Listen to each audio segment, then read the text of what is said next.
ناظرین، پنجاب کے عوام پر 13ویں اور 14ویں صدیاں بہت باری گزری تھی۔ ان صدیوں میں تقریباً 200 سال تک درہ خیبر کے راستے منگول پنجاب کی سرزمین پر قہر بن کر نازل ہوتے رہے۔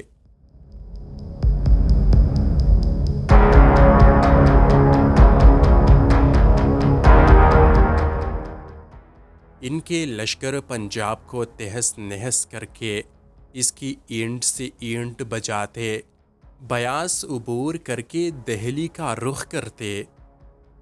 ان کا گزر جس طرف سے بھی ہوتا، راستوں پر انسانوں کی لاشیں اور کھوپڑیوں کے ڈھیر نظر آتے تھے۔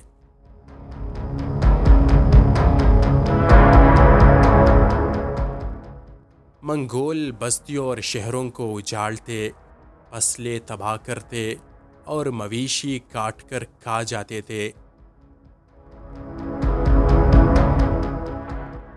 منگولوں نے پنجاب کو پہلی مرتبہ 1221 میں اس وقت دیکھا جب چنگیز خان نے اپنے دشمن جلال الدین خوارزم شاہ کو پے در پے شکستیں دے کر دریائے سن تک دھکیلتا ہوا لے آیا۔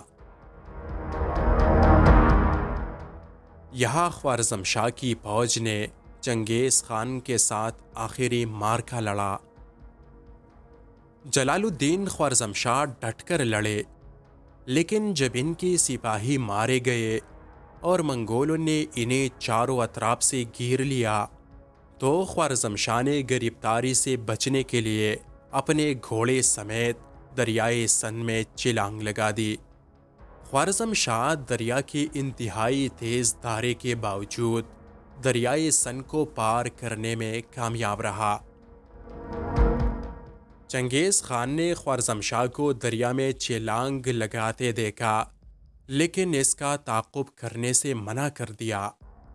اس کے ساتھ ہی واپسی کا نعرہ بھی بجا اور منگول واپسی کی تیاری کرنے لگے۔ اسی دوران چنگیز خان کے ایک کمانڈر بالا نویان نے منگول فوج کی 20,000 سپاہی لیے اور خوارزم شاہ کا تعاقب جاری رکھا۔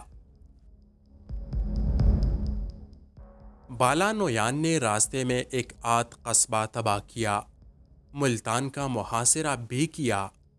اب ملتان میں گرمی کا موسم شروع ہوا۔ برفانی علاقوں سے آئے ہوئے منگول ملتان کی گرمی کی تاپ نہ لا سکے اور واپس لوٹ گئے۔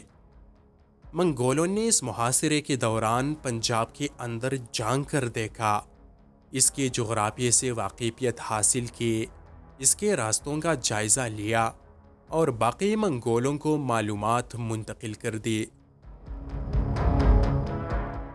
1241 میں پہلی مرتبہ منگول سردار طائر نے پنجاب پر چڑھائی کی۔ دریائے سن کو عبور کرنے کے بعد اس نے چاروں اطراف سے لوٹ مار کا بازار گرم کیا۔ جو بھی چیز سامنے آئی اسے برباد کرتا ہوا لاہور تک آ پہنچا۔ ان دنوں سلطنت دہلی کی جانب سے ترک گورنر ملک اختیار الدین قراقش لاہور کا حاکم تھا۔ منگول فوج کی یلغار کی خبریں سن کر گورنر لاہور رات کی تاریکی میں دہلی کی طرف فرار ہوا۔ پیچھے رہ گئے کوتوال اور داروغہ استبل نے شہر کے لوگوں کو اکٹھا کیا اور فوج کو لے کر منگول لشکر کے مقابلے میں آیا۔ کوتوال وہ شخص ہوا کرتا تھا جو حاکم کے مطابق شہروں کا انتظام چلاتے تھے۔ لاہور شہر کے باہر دونوں فوجوں میں شدید لڑائی ہوئی۔ اقصنقار کوتوال اور منگول سردار طائر دونوں لڑائی میں مارے گئے، پر جیت منگول فوج کی ہوئی اور اس نے شہر پر قبضہ کر لیا۔ دہلی سے جو فوج پنجاب کی مدد کے لیے بھیجی گئی تھی، پہلے تو وہ تاخیر سے روانہ ہوئی، پھر کچھ دور جانے کے بعد اس میں بغاوت ہو گئی اور منگولوں سے جنگ لڑنے کے بجائے واپس دہلی آ گئے۔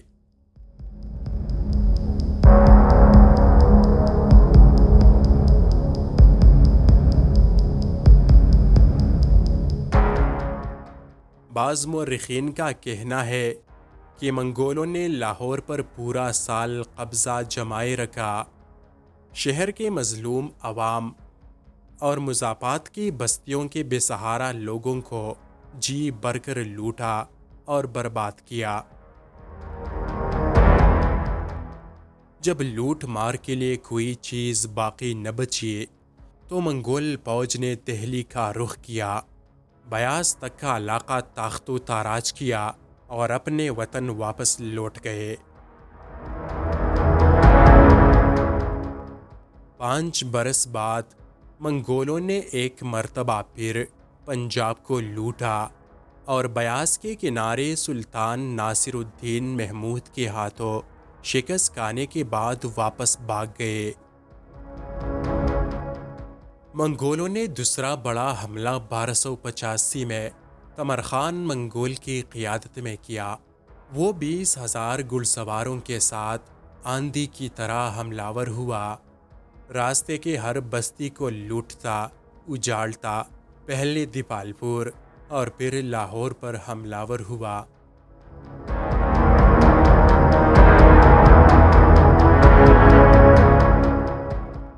ان دونوں شہروں میں منگولوں نے وحشیانہ طریقے سے شہریوں کا قتل عام کیا۔ یہی ہی وہ تاریخی حملہ تھا جس میں بلبن کا بیٹا شہزادہ محمد مارا گیا۔ شہزادہ محمد اس وقت ملتان کا گورنر تھا۔ اس نے تمر خان کو دریائے راوی کے کنارے شکست دی، لیکن جب وہ اس کے تعاقب کے لیے آگے بڑھا تو گھات میں بیٹھے منگولوں کے ہاتھوں مارا گیا۔ مشہور شاعر امیر خسرو بھی شہزادہ محمد کی فوج میں تھا۔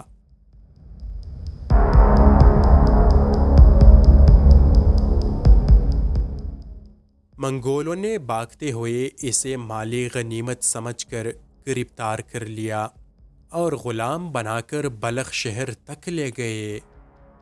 بلخ تک پہنچنے کے بعد وہ کسی نہ کسی طریقے سے فرار ہو کر دہلی واپس لوٹ آیا۔ امیر خسرو نے اس واقعے کی تقدیر کشی کرتے ہوئے لکھا ہے، اس قیامت خیز دن کو میری گردن میں بھی ان کافروں نے پندہ ڈال لیا تھا، لیکن خداوند نے چونکہ مجھے طویل زندگی سے نوازا تھا اس لیے میں زندہ بچ کے آیا۔ ان حملوں کے علاوہ منگولوں نے ہندوستان پر کئی حملے کیے، لیکن اسے علاء الدین خلجی نے ناکام بنا دیے تھے اور انہیں شکست سے دوچار کیے تھے۔